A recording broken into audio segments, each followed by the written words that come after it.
Fala, gente linda, bom dia, boa tarde, boa noite, começando aqui mais um Jesus na Cidade. Eu já vou começar pedindo para que você se inscreva no canal, ative a notificação, para que você também nos ajude na divulgação, para que mais pessoas tenham acesso a esse conteúdo e possam se engajar, se comprometer a ser a expressão do amor de Deus, onde elas estão estabelecidas como igreja, como missão para-eclesiástica, como representação do corpo de Cristo, sendo a expressão de Cristo nos espaços aonde elas estão. E hoje, como sempre, eu vou conversar aqui com alguém que caminha justamente nessa lógica. Eu estou falando aqui do meu querido amigo, companheiro do programa Indivíduos Inspirados, assim como o pastor José Neto, que já esteve aqui. Estou falando do Tiago Otero.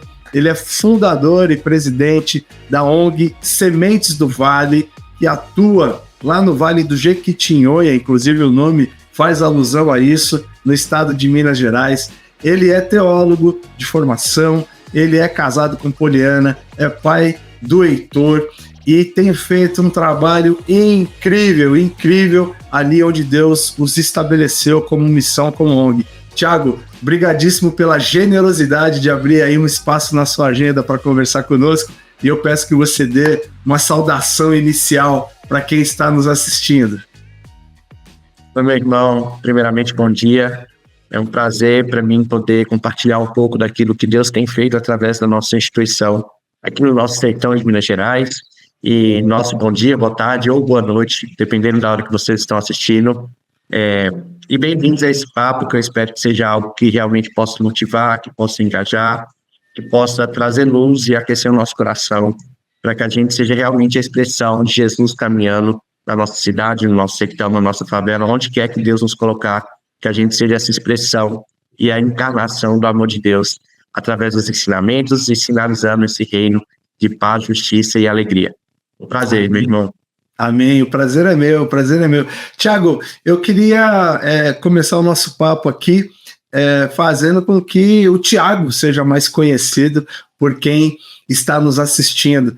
Eu já conheço um pouco da sua história, sei que você deixou uma carreira promissora em banco, né? Você era um bancário antes de se engajar aí na missão. Queria que você contasse um pouquinho dessa história, como é que foi esse processo, como é que você decidiu começar a Sementes do Vale e tocar esse projeto em atenção a uma região, né, de tanta vulnerabilidade social. Como é que foi essa trajetória para você? Como é que foi tomar essa decisão? Eu falo que minha história começa no social. Quando eu tinha 8 anos de idade, eu estava um dia saindo do shopping center com a minha família. Eu venho de uma família de classe média.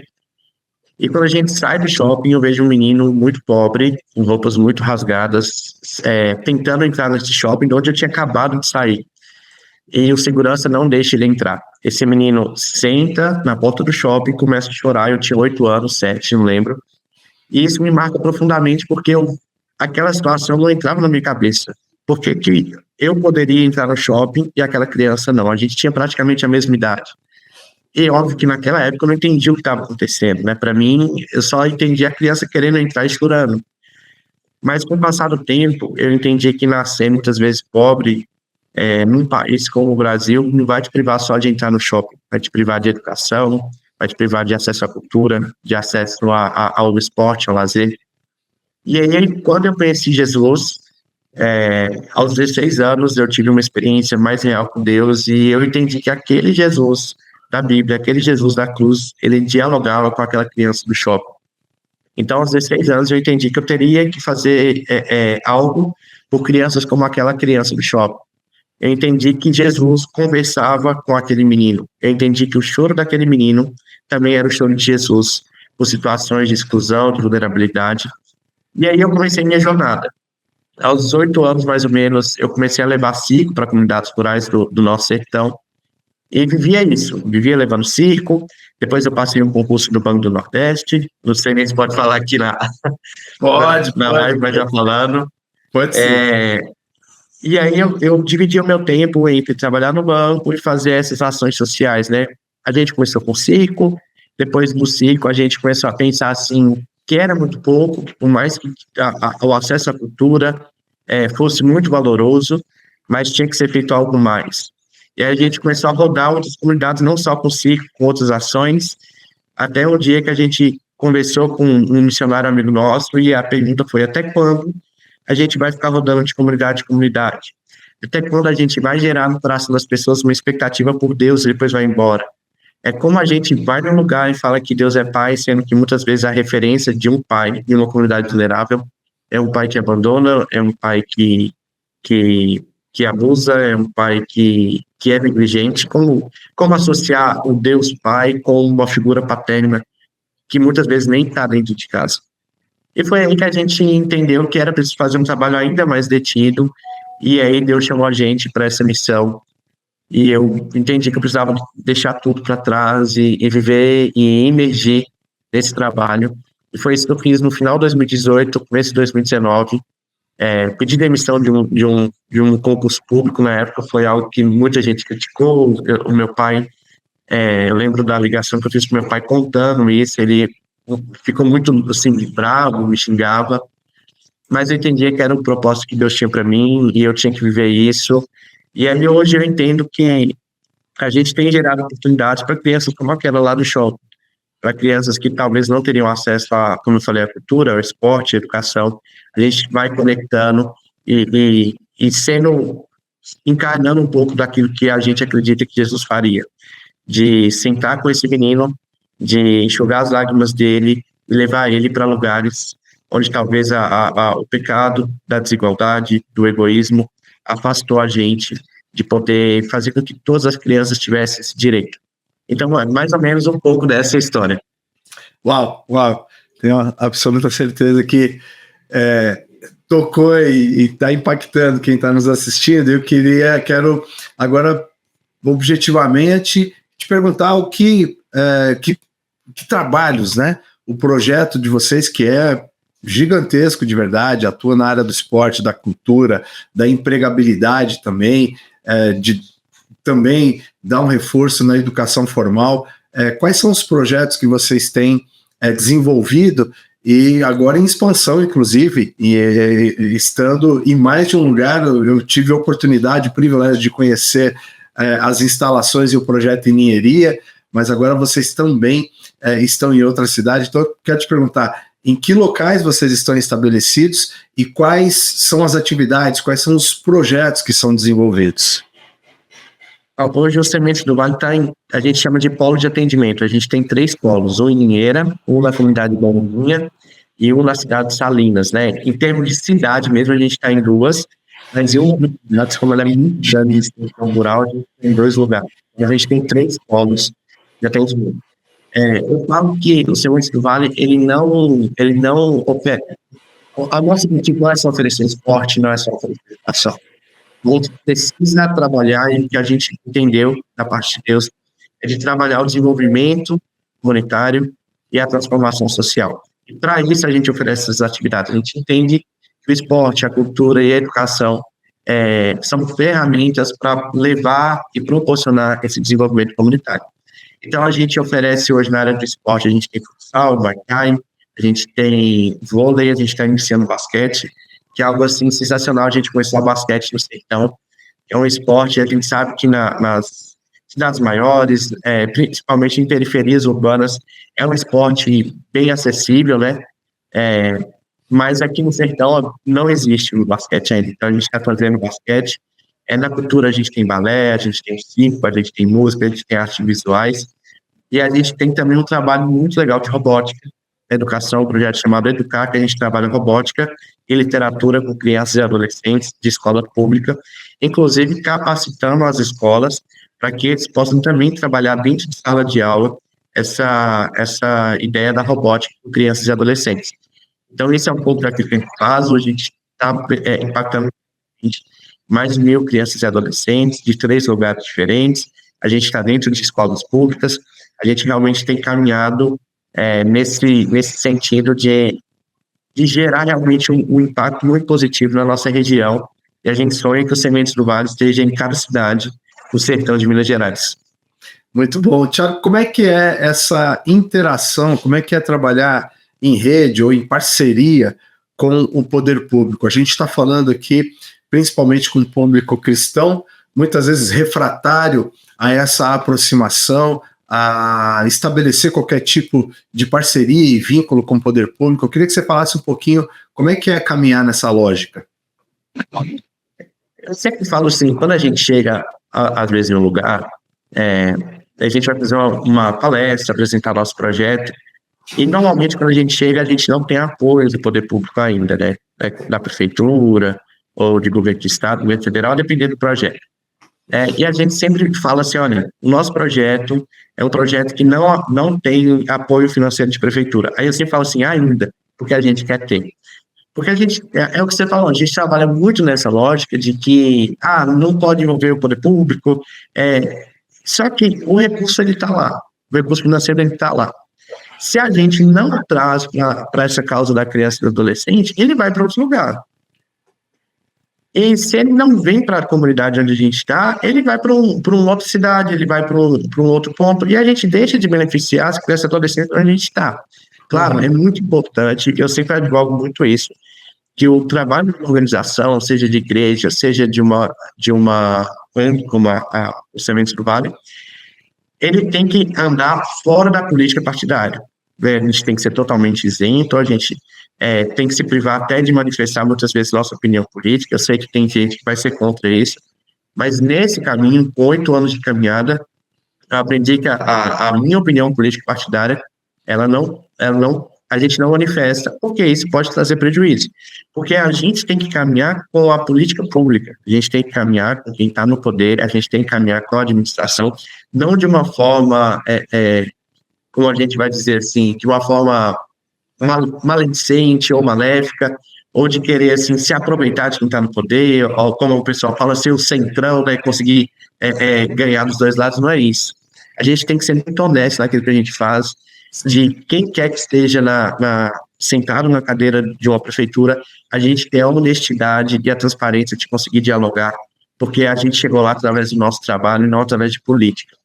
Então, buscar recurso público é algo que a gente precisa avançar, é algo que eu falo sempre quando o pessoal me chama para dar aula, me chama no curso na área do terceiro setor. A gente tem que aprender a acessar esses recursos porque eles estão aí. E se a gente não pega, eles vão para outros lugares. E talvez vai para a mão de pessoas que estão trabalhando em uma agenda diferente da nossa. Sim. Então, se a gente quer levar o reino, sinalizar o reino, a gente tem que fazer com que os recursos públicos eles cheguem nas mãos de quem realmente está compromissado com a agenda do reino. Então, é algo que eu advogo, é algo que eu acredito muito. A gente tem muita crítica, por exemplo, à Lei Rouanet, principalmente a questão da cultura no país, mas se a gente não aprender a ir lá e buscar esse recurso da cultura, ele vai muitas vezes para a mão de pessoas que, como eu falei, que tem uma agenda muito diferente da nossa. Então a gente pode demonizar isso, a gente tem que realmente aprender a dialogar, aprender esses caminhos, mas assim, sempre com transparência, sempre com honestidade, sempre fora de qualquer política partidária, e sem vender os nossos valores. Eu estava recentemente dando uma palestra em uma organização que falou para mim que a prefeitura aporta por mês 17 mil nessa organização. Eu falei, puxa, que bacana, é um recurso muito interessante. E aí eu falei, mas como é que é essa relação? Eu falei, olha, o pessoal aporta esse recurso para a gente, só que eles vão apontar quem são os profissionais que vão trabalhar na organização. E se torna um cabide de emprego. Então, assim, esse o tipo de coisa que a gente não pode se vender. É esse tipo de coisa que a gente, como fala na Bíblia, né, é melhor um bocado ser com dignidade do que a gente ter qualquer tipo de abundância de recursos para trabalhar, mas sem empenhar e empreender naquilo que a gente realmente acredita, nos valores que a gente está fundamentado. Então, assim, é um caminho que a gente precisa trilhar, que as organizações precisam aprender, porque é melhor a gente puxar esse recurso público para ser empregado de uma forma transparente com a gente, do que sei lá para onde, e aí depois a gente ficar chorando que não está sendo empregado recurso para a política da criança e do adolescente no nosso território. É verdade. E cada vez mais, né, Tiago, sobretudo na égide da assistência social, da educação, da saúde também, a modelo, né, de parceria público-privada, ele está se expandindo cada vez mais, ou seja, são organizações sociais que são os atores, os agentes de política pública, os executores da política pública, ao invés de ter o funcionário concursado e por aí vai. E se a gente não aprender, conforme você bem colocou aqui mais de uma vez, a acessar esses recursos, ao invés de demonizá-lo, realmente nós vamos ficar para trás. E é algo que a legislação nos garante, é algo que é lícito e portanto, eu penso assim como você, nós temos que, ao invés de ficar tendo muitas vezes preconceito até com acesso desse recurso, aprender, né, nos profissionalizarmos, termos todo o arcabouço aí necessário para poder fazer o acesso a esse recurso que é nosso. Nós somos também cidadãos, né? Estamos aqui acessando algo que nos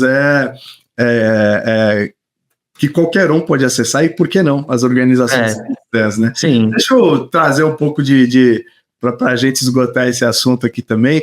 Muitas vezes, e aí eu, por exemplo, sou mantenedor de uma entidade aqui em São Paulo na área da educação, né? Um CEI, um Centro de Educação Infantil, Betel, fica aqui pertinho de onde eu estou nesse momento, na Vila Ângulo, chama-se CEI Vila Ângulo, e a entidade se chama Betel. E uma das questões que esse modelo de parceria traz muitas vezes você ser um pouco cerceado na questão da sua confessionalidade. Como é que você enxerga isso e como é que a gente faz para caminhar, né, diante dessa limitação, vamos assim dizer? Beleza. Eu sempre falo muito que quando o pessoal me pergunta, que o evangelho, ele não é nossa linha de chegada, ele tem que ser o nosso ponto de partida. A gente faz o que faz pelo evangelho, a gente faz o que faz pelo amor a Cristo. Isso é o que faz a gente partir do nosso ponto de inércia para fazer algo pela sociedade. Então, assim, a gente se autodeclara em todo lugar que a gente se apresenta, no nosso site está lá, o Semente do Vale é uma organização cristã. Então, confessar isso não é nenhum problema. Eu acho que o grande problema que a gente tem que saber lidar ainda mais no como está o mundo hoje, é a gente entender e respeitar os espaços, né? A gente aprender e conseguir dialogar e entender que o nosso trabalho, para ele ser efetivo, muitas vezes a gente tem que ter pessoas de diferentes religiões, de diferentes credos, e isso não é um problema, né? Eu já vi em muitas organizações tirar pessoas de processo seletivo por questão de orientação sexual. E eu não consigo imaginar Jesus escolhendo um ou outro dessa forma. Eu não consigo pensar que Jesus não daria emprego porque a pessoa é A ou B ou C. Eu não consigo pensar dessa forma.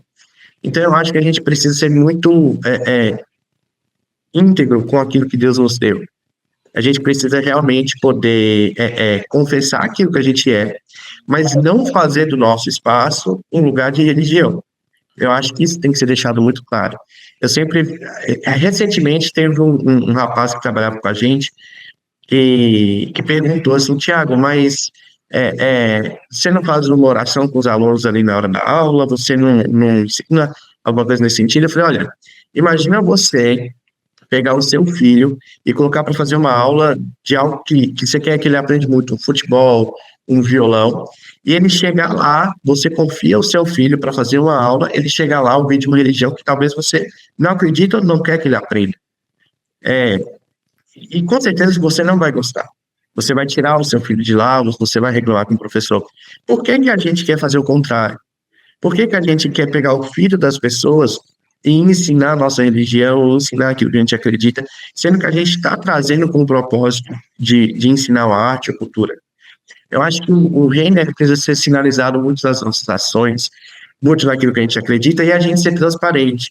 O Sementes do Vale, ele tem momentos que ele vai trabalhar a questão teológica. Ele vai ter projetos e vai ter hora em dia específico que a gente vai fazer modalidades como se fosse culto de jovens, escola bíblica dominical, a gente tem tudo isso, mas as pessoas vêm sabendo que é isso.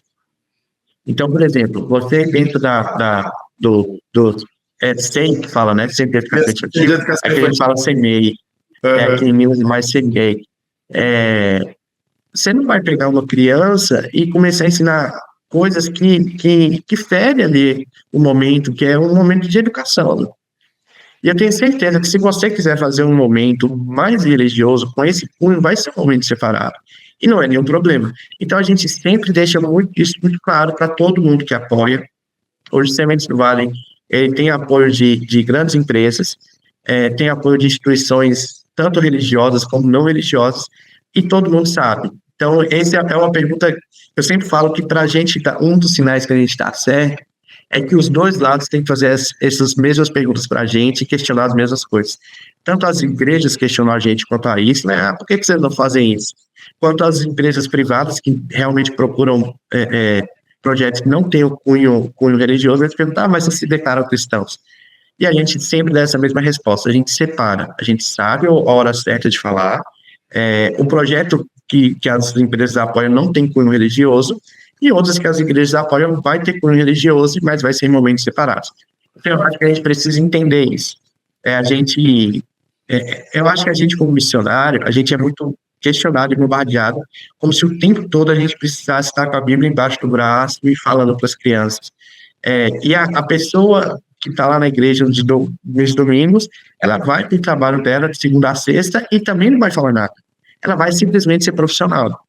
E por que a gente tem que o tempo todo estar fazendo? Né? Um questionamento que eu acho até um pouco injusto. E só, assim, para completar essa pergunta, eu lembro um dia que eu fui pregar numa igreja e a gente falou sobre o projeto, sobre o sistema estudado, tudo que a gente fazia. E acabou, um irmão chegou em mim e falou, Thiago, muito legal, muito bacana isso que você está falando, mas Jesus, onde que fica? Eu falei, como assim, irmão? Não, mas você falou de aula, de arte e tal, mas onde que está Jesus nisso? Eu lembro, eu falei assim, olha, deixa eu te perguntar, sua filha faz alguma... Eu sabia que eu tinha filha, né? Sua filha faz alguma atividade fora da igreja? Faz o quê? Faz natação, faz música. Eu falei, e por que uma criança de uma comunidade rural, vulnerável, ela não pode ter o mesmo acesso e sem ter um cunho religioso? Por que a sua filha aprende sobre Jesus na igreja, mas a criança de uma família pobre tem que aprender de segunda a sexta no nosso projeto? Eu falei assim, onde está Jesus, então, quando sua filha vai fazer natação? Onde está Jesus quando sua filha vai fazer música?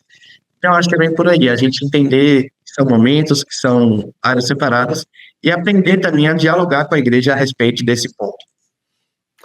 Muito bom, muito bom. Eu te provoquei porque eu sabia que do seu posicionamento, que a resposta seria essa, eu concordo contigo.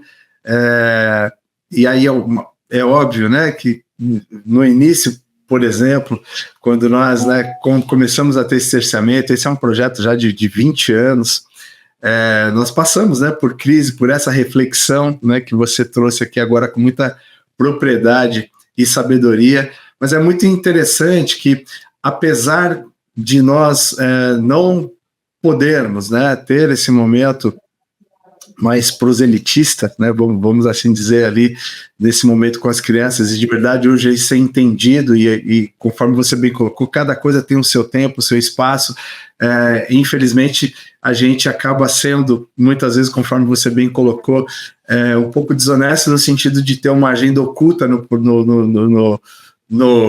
projeto, né, de oferecer algo, só que com o objetivo de estabelecer uma outra agenda ali, uma outra exposição, né, naquele momento, em detrimento do serviço que está sendo oferecido às pessoas ali. Mas é muito interessante porque, independente da gente ter esse momento, vamos chamar assim, não ter, né, esse momento litúrgico, as pessoas sabem qual é a nossa confessionalidade, conforme você bem colocou, e a Semente do Vale não esconde isso em momento algum, e acabam nos perguntando, e aí no particular, né, e aí de uma forma no 1 a 1 ali.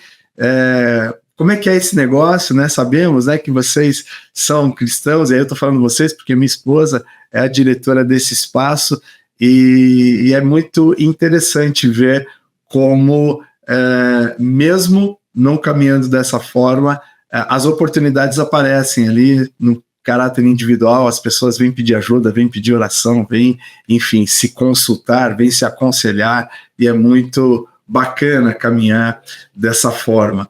E, Thiago, você é um gestor incrível, é um cara que tem uma capacidade incrível de fazer a gestão dos seus colaboradores e também do seu voluntariado. Também é alguém que está muito avançado na questão da captação de recursos, e eu queria que você falasse um pouquinho sobre isso. Muitas vezes, no nosso meio, nos nossos projetos, tem muitas iniciativas que sequer têm personalidade jurídica e, portanto, isso as impede de fazer uma captação, seja de recurso privado, seja de recurso público. Queria saber se você já começa o trabalho com essa mentalidade e como é que você desse dicas, né, para quem está nos assistindo aqui, de como caminhar dessa forma que vocês caminham aí, realmente com muita proficiência, né, naquilo que vocês estão realizando. Quando a gente começou o projeto, eu acho que a gente não começou diferente de ninguém. A gente não tinha recurso. Na época, quando a gente mudou para... Eu contei essa história, né, de sair do banco, éramos só eu e minha esposa, e a gente dava aula o dia inteiro na ONG, e todo o recurso que a gente tinha para poder fazer era muitas vezes recurso que a gente tirava do nosso bolso para colocar, né? Então, a organização não tinha nenhum recurso. E isso, quando a gente vai para o campo missionário, tudo é muito lindo, né? A gente vai abrir mão de tudo, a gente vai viver pelo Evangelho, mas quando a gente começa a ficar muito tempo e não tem recurso, e a gente não fala nem só para a gente, mas para você conseguir fazer aquilo que você quer fazer de uma forma bem feita, a gente começa a se sentir mal, né? Como às vezes você tem um voluntário que dá uma aula, mas ele não é ponta firme, ele vai faltando, uma criança fica desestimulada, e como que a gente vai manter isso? Como que a gente vai dar o melhor atendimento possível para uma criança e adolescente? Então, a captação de recursos, eu acho que é um ponto que é o calcanhar de Aquiles de qualquer organização, e não tem como a gente começar de uma forma diferente. A gente precisa sentir realmente a necessidade para entender que a gente precisa evoluir nisso. E foi o que aconteceu com a gente. A gente ficou até 2021, né? A organização foi fundada em 2016. Até o ano de 2021, a gente sobrevivia com pequenas doações ou com recursos que a gente, como equipe, né? A gente, como missionário, a gente aportava. E doações de igrejas. Até a gente entender que, para a gente ser mais efetivo, para a gente realmente gerar um impacto positivo, a gente precisava evoluir. Foi em 2020 que eu tive esse start, né? Época de pandemia, época que a gente tudo tem que parar, a gente tem que... foi um momento de muito duro, né? Mas foi um momento que a gente conseguiu olhar para dentro, rever e pensar. E aí a gente entendeu que a gente precisava fazer uma gestão profissional.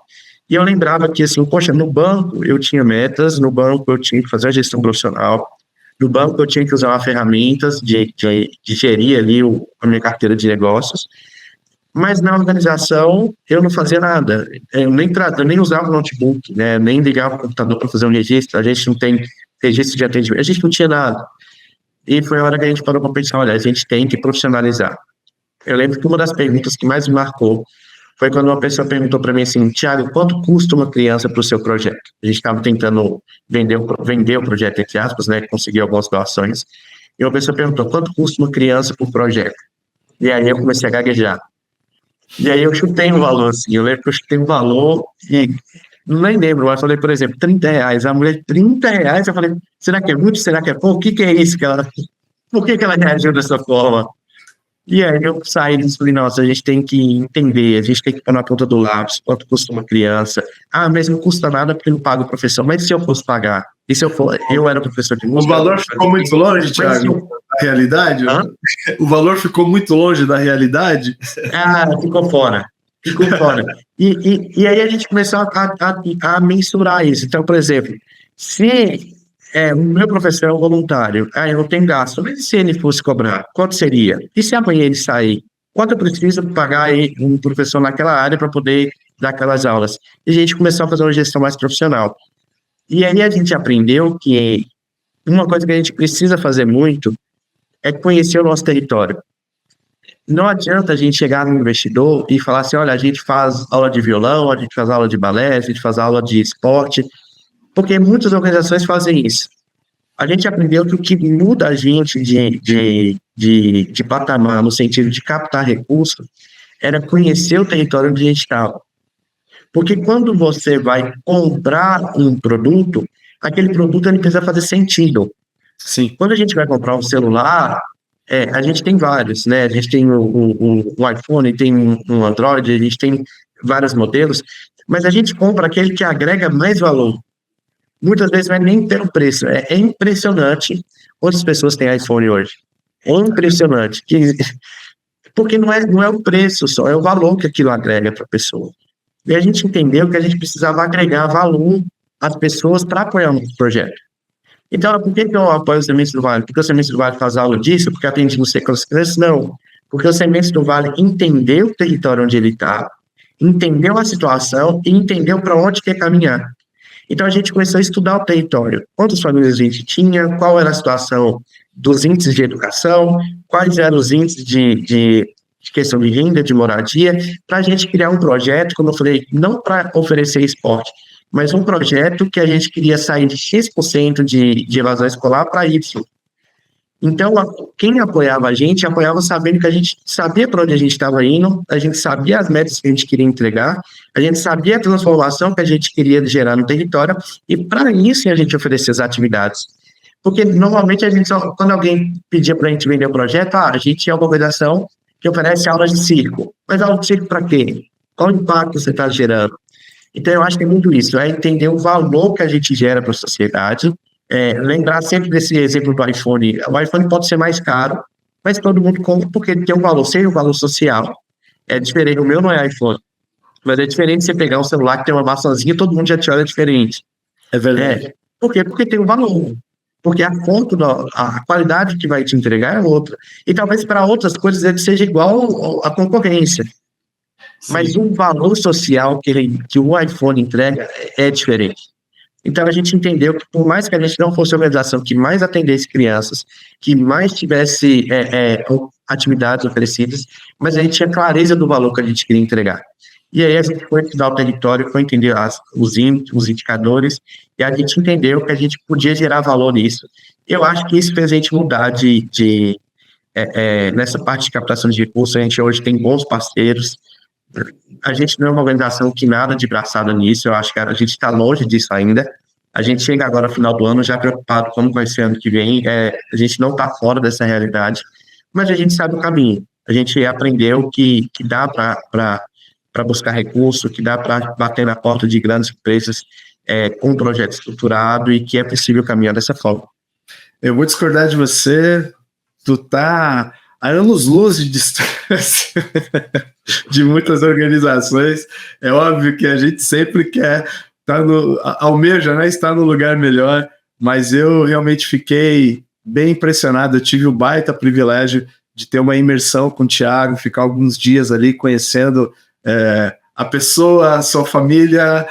Fui acolhido na casa dele, mas conheci o projeto ali de uma forma imersiva mesmo. Ele teve o carinho, o cuidado também de passar a trajetória, a forma como eles caminham. Então é impressionante ver como, por exemplo, algo que ele colocou agora, nós estamos em julho, já estamos olhando para o ano que vem, e uma das coisas que o Thiago pontuou ali que me chamou muita atenção foi que eles realmente projetam os trabalhos para o ano seguinte, né, fazendo todo esse planejamento, e só startam se tiver o recurso à mão para realizar. é uma lógica que nós, sobretudo nós, que realizamos trabalhos sociais e que somos cristãos, né, e caminhamos pela fé, então a gente vê muita gente, né, dando esse passo de fé, uma frase que é muito conhecida por nós, colocando o pé no mar e depois muitas vezes se afogando, infelizmente, porque não teve esse planejamento,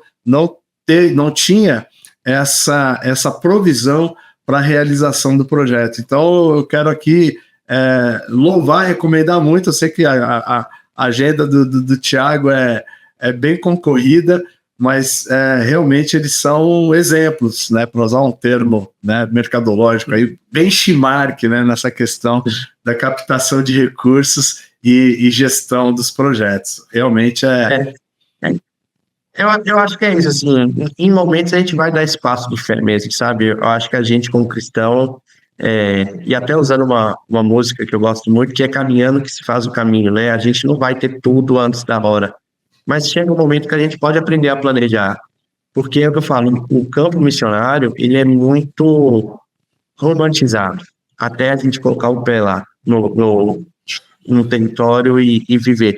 Eu lembro quando a gente recebia muita equipe de Jocô, a gente recebia muito missionário, e aquilo era lindo. E a gente tinha essa expectativa que quando a gente fosse para o campo missionário, também seria dessa forma, teria apoio. Só que ninguém, é muito difícil você ter um apoio muito grande por muito tempo. E aí, quando você começa a conversar com outros missionários, você vê que é uma realidade muito parecida. Às vezes a gente se olha e fala assim, será que eu estou esquecido? O que eu estou fazendo errado? E aí você conversa com um missionário, com outro, e são as mesmas queixas. E a gente aprendeu que não, a gente quer trabalhar de uma forma que a gente consiga, não por nós. Eu acho que por nós, a gente pode voltar para o mercado comum, né, voltar para o mercado privado e viver a nossa vida, mas é pela criança. É saber com que ela tem uma continuidade de atendimento, que o desenvolvimento dela seja preservado. Não adianta a gente fazer um trabalho de um ano bacana e a gente não dá continuidade. Então, é por eles, né? É pelo público que a gente atende, é pela missão que Deus nos deu, é fazer algo com muita qualidade para que a gente não frustre pessoas também, né? Não tem nada assim pior que às vezes a gente está no território e ouve assim, a prefeitura começou um trabalho de aulas aqui e parou e fica aquela crítica. Aí a gente começa a imaginar, imagina falar, o serviço vai começou aqui, parou e deixou a gente, a Deus dará, né? Então a gente tem que honrar mesmo aquilo que Deus nos chamou, colocar o pé no mar quando tiver que colocar, mas é o que você falou, trabalhar com muita responsabilidade, como tem aquele exemplo de Jesus, né? Para a gente calcular bem a obra antes de começar, para que depois a gente não seja envergonhado. É isso aí. E, Thiago, vocês caminham numa lógica de emancipação das pessoas, né? Promover o desenvolvimento comunitário e emancipar, né, essas pessoas através das crianças e dos adolescentes que vocês atendem.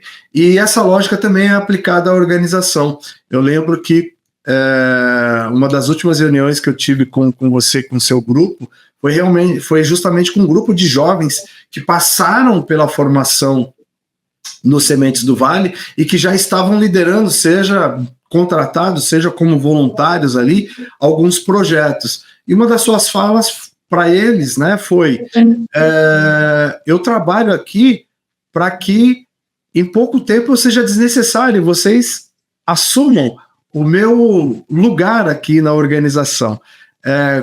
Como é que é isso? E você está obtendo êxito nessa caminhada? Como é que essa juventude enxerga isso? Eu achei isso muito, muito relevante mesmo, de aprender e de colocar em prática também, e queria que você falasse um pouquinho sobre isso para quem está nos assistindo.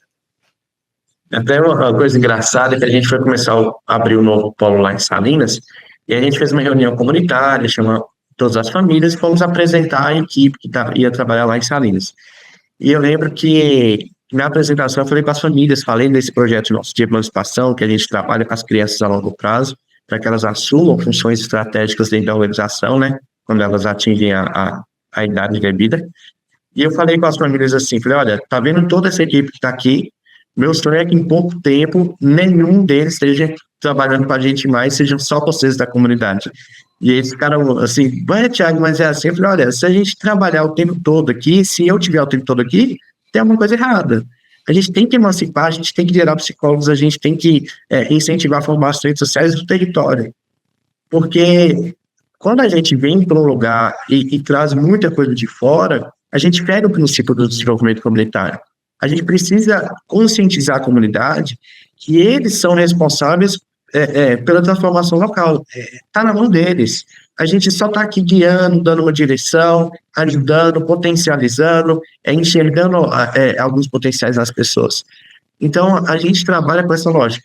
Hoje, por exemplo, eu te falei, quando eu comecei, eu era professor de circo, eu era professor de música, já dei aula de informática, já dei aula de robótica, e hoje eu não dou aula de mais nada. Hoje, todas essas funções que eu exercia, todas são preenchidas por meninos da comunidade, todas. Os professores de música são locais, os professores de circo são locais, o professor de robótica é local. Por quê? Porque eu acho que... Eu até falei no podcast recente sobre isso. Quando alguém olha para mim por mais que se inspire em mim, mas eu não sou da comunidade, eu não passei pelas dificuldades que eles passaram, eu não tive ou melhor, eles não tiveram as mesmas oportunidades que eu tive vindo de uma cidade maior, de classe média. Mas quando eles enxergam alguém da comunidade ocupando cargos estratégicos, quando eles enxergam alguém que viveu as mesmas dificuldades que eles viveram, que passou pelas mesmas situações que eles passaram, e venceram, e hoje estão em uma posição de ser professor, de ser um gestor de marketing, eles começam a se inspirar. Então, o que mais importa para a emancipação, na minha opinião, é dar referências para as crianças, é que elas consigam olhar para a comunidade delas e se inspirar em pessoas. E a emancipação ela só vai acontecer quando esses meninos atingirem esses lugares e eles se tornarem esse espelho para essa comunidade. E aí eles começam a entender, poxa, a partir da educação eu posso chegar lá, se eu me dedicar eu consigo, fugindo dessa lógica muito da meritocracia, mas é entender, eles tiveram as mesmas dificuldades que eu, e eles conseguiram, eu também posso. Então, hoje aqui na comunidade, a gente vê muitas crianças que já falam, eu quero entrar no programa, a gente chama de voluntário mirim, né? Eu quero ser um voluntário mirim, que é o primeiro passo, para depois fazer um programa de jovem aprendiz, para depois realmente fazer 18 anos e ser contratado. Então, eu acho que emancipar indivíduos é trabalhar essa nova geração, é uma coisa que a gente escolheu. A gente sabe que o trabalho com adultos é importante, a gente trabalha famílias, a gente trabalha no núcleo familiar, mas a gente entendeu que o nosso foco, o nosso recorte vai ser pegar essas crianças e preparar elas para uma geração diferente.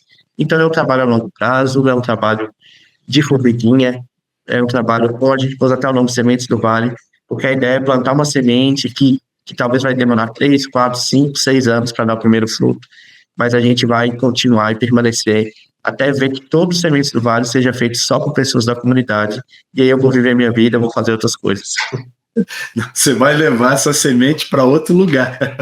Tem tanto lugar precisando de sementes, cara. E com toda essa expertise que você tem, por favor, não volte para o banco de jeito nenhum. E eu vou fazer toda a minha militância para que isso aconteça. Não aconteça. Mas isso que você está falando é muito lindo, porque legitima o processo. Porque também, né, enquanto organização e instituição, é um indicador incrível.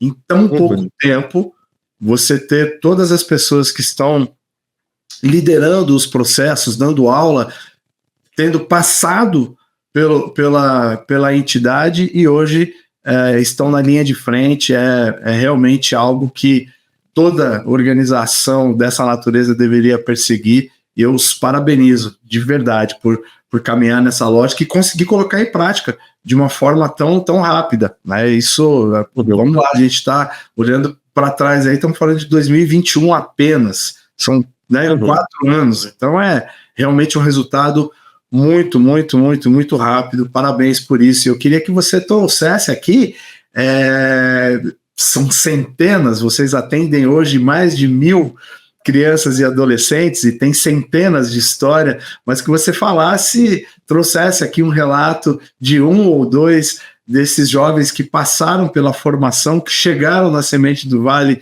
cheio de esperança, de expectativa, ou com nenhuma, e que hoje estão aí à frente, sendo referência para aqueles que estão chegando no projeto hoje.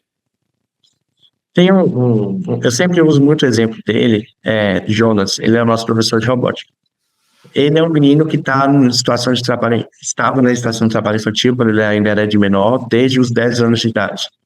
Então, ele sempre gostou de estudar, ia para a escola, mas o plano dele era se formar no ensino médio e tentar a vida em São Paulo na área da construção civil, que é um caminho muito comum de jovens e adolescentes de comunidades rurais aqui do interior do sertão de Minas Gerais.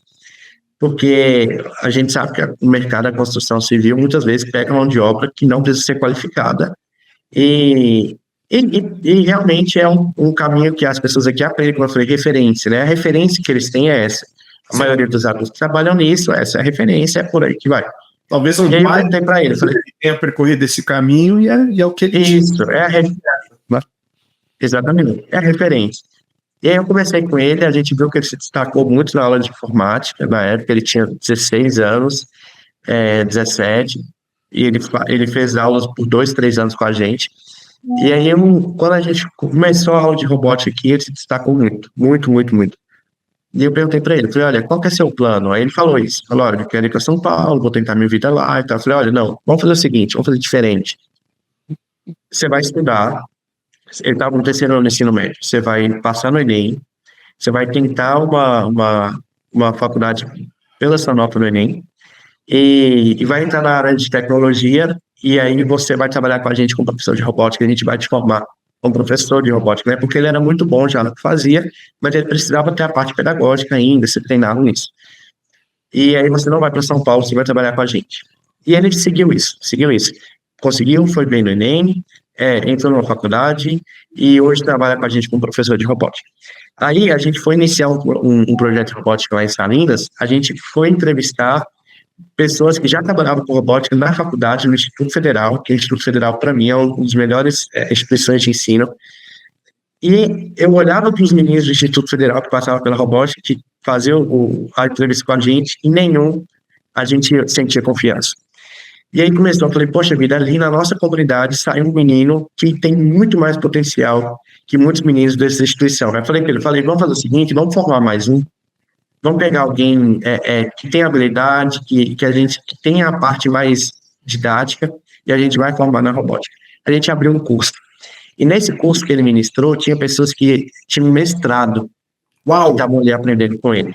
Uau! E aquilo para mim, assim, foi muito marcante, porque eu falei, olha, a gente, enquanto comunidade rural, a gente sempre vê o movimento da cidade vindo para as comunidades, fazer ação social, fazer brincadeira com as crianças, mas a gente inverteu essa lógica. A gente está pegando um menino da comunidade e levando para a cidade para formar alguém que é mestre na sua área de atuação. No caso, ele era mestre em matemática. Eu falei, olha o poder que isso tem. Eu falei, olha aqui, eu falei com ele, olha a sua história. Eu falei, você hoje está dando aula para uma pessoa que é mestre. Então, assim, é aquela questão de que as nossas atividades potencializem as habilidades das crianças, né, para que as crianças e adolescentes consigam se enxergar, se entender no mundo, entender a sua posição. Eu nasci para ser bom nisso, talvez eu não vou ser um bom matemático, eu não vou ser bom no português, mas eu vou ser bom nisso. Ou talvez se a criança quiser ir trabalhar na construção civil, que vá, mas que seja por opção, e não porque é a única alternativa. Então, a gente tem essa história desse menino que, para mim, eu falo com ele, se prepara, vai estudar inglês, porque o seu caminho é fora do Brasil. Eu acho que tem um caminho muito lindo na área da engenharia, na área da robótica, e um menino que, se não tem uma intervenção, provavelmente ia para São Paulo, ia trabalhar na construção civil, e o relato que a gente escuta das pessoas que vão para essa área é um relato muito de uma vida, assim, de sobrevivência, de habitar em lugares periféricos, de ter uma remuneração até considerável, mas é a qualidade de vida, longe da família, morando em lugares, assim, muitas vezes totalmente diferentes e perigosos do que eles estão acostumados aqui no interior, numa cidade mais pacata. Então, eu acho que isso é um exemplo muito grande, assim, de transformação que a gente conta e que a gente leva para frente. E a gente sempre fala, o nome dele é Jonas, que a gente quer formar outro Jonas aqui na comunidade. Muito bom. Que bom que daqui a pouco você vai perder o Jonas, né? E a gente já está pensando nisso. Mas que bom que isso vai acontecer já já. Sim. Tiago, eu sei que essa pergunta que eu vou fazer agora deveria ser respondida pela comunidade, mas se hoje o que é, e aí eu vou falar especificamente de Ninheria, que foi onde eu conheci, Ninheria antes e depois do projeto. Se hoje o projeto Sementes do Vale sai de Ninheria, vai ser prejudicial para essa comunidade? Eu acho assim, é óbvio que tudo que a gente quando a gente ainda sente que não concluiu, não é bacana, né? A gente ainda sente que não concluiu o nosso trabalho. Mas eu acho que se a gente saísse hoje, a comunidade tem muita gente boa e pronta para tocar o projeto, para servir de referência, para servir de modelo para essa geração de crianças e adolescentes que tem surgido agora. A gente trabalhou já com uma geração, né, de 2019 até 2024, são 5 anos, então esses meninos de 12 anos hoje estão se formando e está vindo uma nova geração aí. E a gente acredita que dentro da comunidade eles já enxergariam caminhos diferentes do que eles tinham de possibilidade há 5, 6 anos atrás. Mas aí você está falando da saída do Tiago, não do projeto continua. E portanto. Não, sim. Sim. Então... Sim, não, o projeto tem gente aqui capacitada para tocar o projeto, para continuar levando adiante. E o espaço está aqui, eu sempre falo muito com eles, se um dia eu for embora, o espaço está aqui, o espaço é de vocês. Eu acho que continuaria acontecendo. A gente, talvez seria até interessante sair para ver como que seria, mas a gente sente que ainda não é hora. Mas o projeto continuaria, eu tenho certeza. Eu tenho certeza que Deus vai estabelecer o tempo e o plano absolutamente perfeito para que isso aconteça. Mas você já respondeu a pergunta como eu gostaria de ter formulado. Se os Sementes do Vale, né, sai dessa comunidade, vai trazer um prejuízo imenso.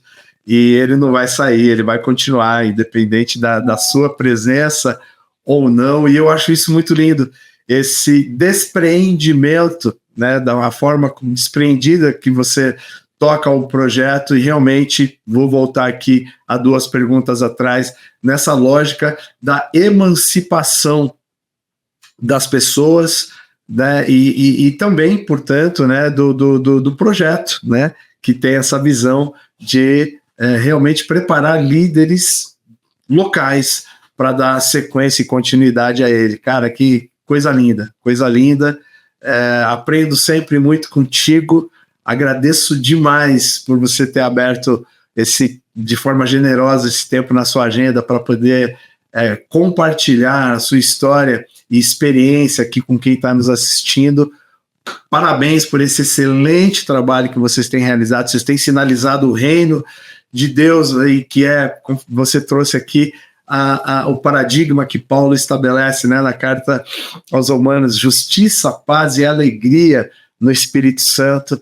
E que essa trajetória, independente de onde Deus os levar, continue, que vocês possam estar cada vez mais presentes em outros lugares, porque eu tenho certeza que Deus tem realmente se manifestado de uma forma incrível através da vida de vocês. Eu me sinto um privilegiado de poder não só conhecer um projeto que está dando certo, mas de conhecer também o Tiago, a sua família. Para mim é uma grande honra, e eu quero que você deixe aqui uma saudação não, palavras finais a quem está nos assistindo até agora.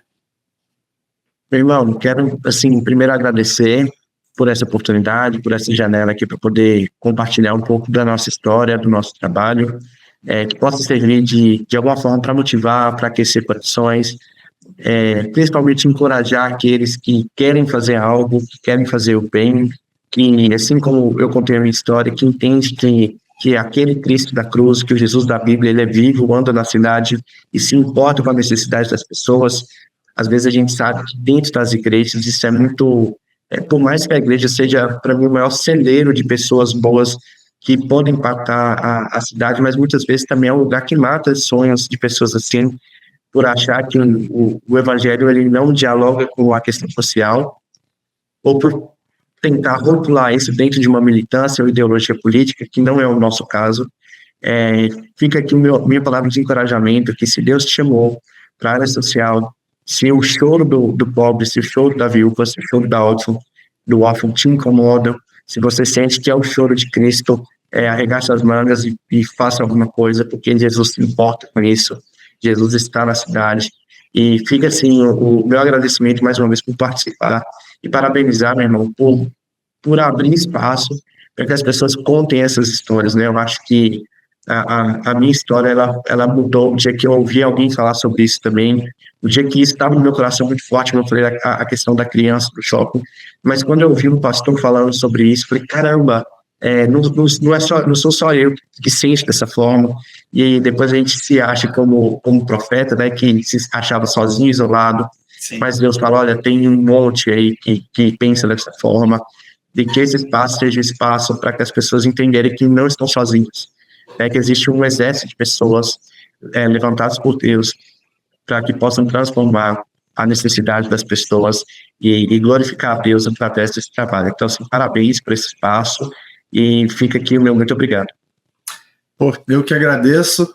Você definiu o objetivo desse espaço aqui melhor do que eu, inclusive. Muito obrigado. Quero terminar aqui pedindo a sua autorização para divulgar os canais aí de comunicação com Sementes do Vale, com você, os links. Podemos colocar aqui. Então, tá bom. E que você também, que está nos assistindo, né, que foi impactado, foi tocado por esse projeto, eles têm a lógica, caminho, né, com mantenedores, tem captação, mas precisam muito de recursos. Então, se você puder doar, se você, né, ao conhecer os projetos, né, quiser se tornar um mantenedor, tudo bem, né, Thiago? Você não está recusando. Com certeza. Não. De jeito nenhum. Pode deixar até o link do Instagram e o Pix também. Faremos isso. Thiago, muito obrigado. Mande, por favor, um abraço para a Poliana. E o Heitor ainda não vai entender. Quando eu conheci intrauterinamente, precisamos fazer mais um encontro aqui para conhecê-lo agora, que ele está nesse mundão aqui do lado de fora. Mais uma vez, parabéns pelo excelente trabalho que vocês têm realizado, que Deus continue os abençoando, derramando todos os recursos de ordem material, humana, emocional, psicológica. Não é fácil, né, estar à frente de um trabalho como esse, e tamo junto, meu irmão. Deus os abençoe, e para você que está conosco aqui até agora, esse foi mais um Jesus na Cidade, hoje apresentando esse projeto tão lindo, Sementes do Vale, que acontece ali numa região de muita vulnerabilidade social, no estado de Minas Gerais, no Vale do Jequitinhonha, um dos IDHs mais baixos do nosso país. Então, se você gostou, eu peço que você divulgue, eu peço que você, se você está aqui nos assistindo ainda, não se inscreveu no canal, que você assim o faça, para que essa mensagem cada vez mais alcance pessoas que têm essa inquietação, conforme o Thiago bem colocou aqui, que está preocupado com as vulnerabilidades sociais, que está preocupado com as mazelas que nos cercam e que entendem que o Evangelho é resposta para isso. Que você possa cada vez mais ser Jesus na cidade e, portanto, a expressão do amor causando transformação, não só no caráter individual, mas no caráter coletivo, aonde Deus tem te levado. Que Deus te abençoe e até semana que vem com mais um episódio aqui do Jesus na Cidade. Tchau, tchau.